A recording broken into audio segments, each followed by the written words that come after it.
సంవత్సరాల తరబడి ఎన్ని మందులు వాడినా మీ మోకాల నొప్పులు తగ్గట్లేదా? ప్రాణ పెయిన్ క్లినిక్ లో అత్యాధునిక చికిత్స.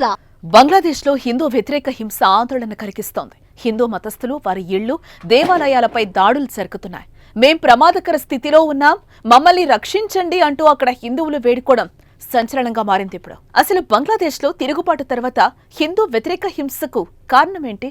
బంగ్లాదేశ్ లో హిందూ జనాభా గతంలో ఎంతమంది ఉన్నారు? వారు సేఫేనా?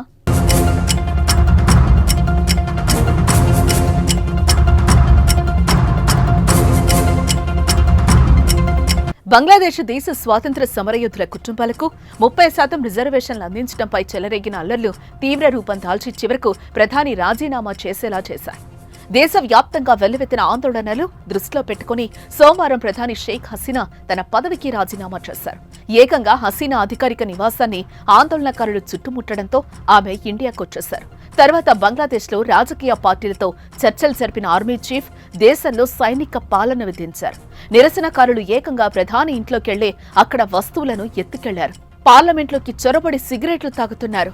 ఇదే క్రమంలో కొంతమంది హిందువులను టార్గెట్ గా పెట్టుకుని దాడులు చేయటం కలకలం రేపుతోంది. హిందూ గృహాలను ధ్వంసం చేయటం, వారిని దోచుకోవడం చేస్తున్నారు. దీంతో భయంతో హిందువులు లైట్లు ఆపేసి చీకట్లో దాక్కోవాల్సిన పరిస్థితి నెలకొంది.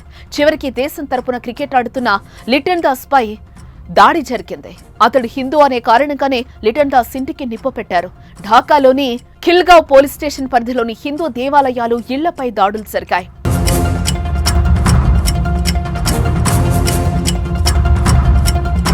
పబ్నా జిల్లాలో హిందూ మైనారిటీల ఇళ్లపై కూడా దాడులు జరిగాయి. హింసాకాండ కారణంగా సుజానగర్లోని హిందూ కుటుంబాలు రాత్రంతా నిద్రలేని పరిస్థితి నెలకొంది. వార్డు నెంబర్ 2లో విధ్వంసం, దోపిడీ ఘటన వెలుగు చూసింది. హిందూ మహిళలు, చిన్నారులు అరుస్తూనే ఉన్నా ఎవరూ సాయం చేయడానికి ముందుకు రావడం లేదు. ఆదివారం రంగపూర్లో ఒక హిందూ అవామీ లీగ్ నేత, కౌన్సిలర్ కాజల్ రాయ్తో పాటు ఆయన బంధువును నిరసనకారులు హత్య చేశారు. నోవాఖాళీ జిల్లాలోనూ యాంటీకోట నిరసనకారులు ప్రత్యేకంగా హిందువుల ఇళ్లతో పాటు ఇస్కాన్, కాళీ టెంపుల్స్ పై దాడులు చేస్తున్నారు. ధన్మోండిలోని ఇందిరాగాంధీ ఇండియన్ కల్చరల్ సెంటర్తో పాటు 4 టెంపుల్స్ పై దాడి చేశారు. కొన్ని చోట్ల దేవాలయాల భద్రత కోసం విద్యార్థులను మోహరించారు. వారు రాత్రంతా ఆలయాలను కాపలాగా ఉన్నారు.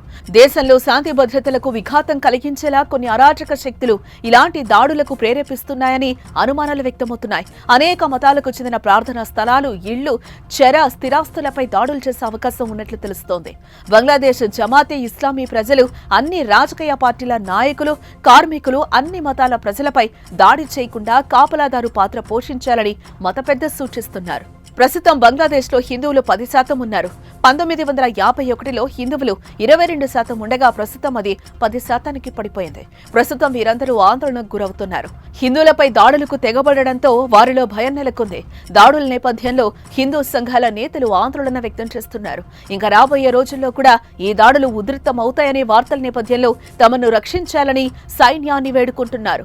ప్రస్తుత పరిణామాల నేపథ్యంలో వారు ఎంతలా భయపడుతున్నారంటే తమకు ఇక్కడ రక్షణ లేదని, ప్రాణాలు పోయే పరిస్థితి ఉందని, ఇండియాకు వచ్చేస్తామని ఓ యువతి కన్నీరు పెట్టుకున్న వీడియో ఇప్పుడు సోషల్ మీడియాలో వైరల్ అవుతోంది.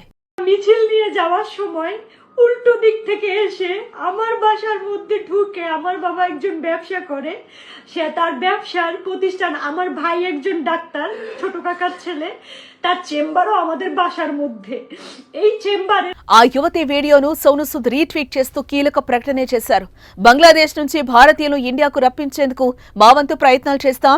ఇక్కడ వాళ్ళకి మంచి జీవితం దొరుకుతుంది.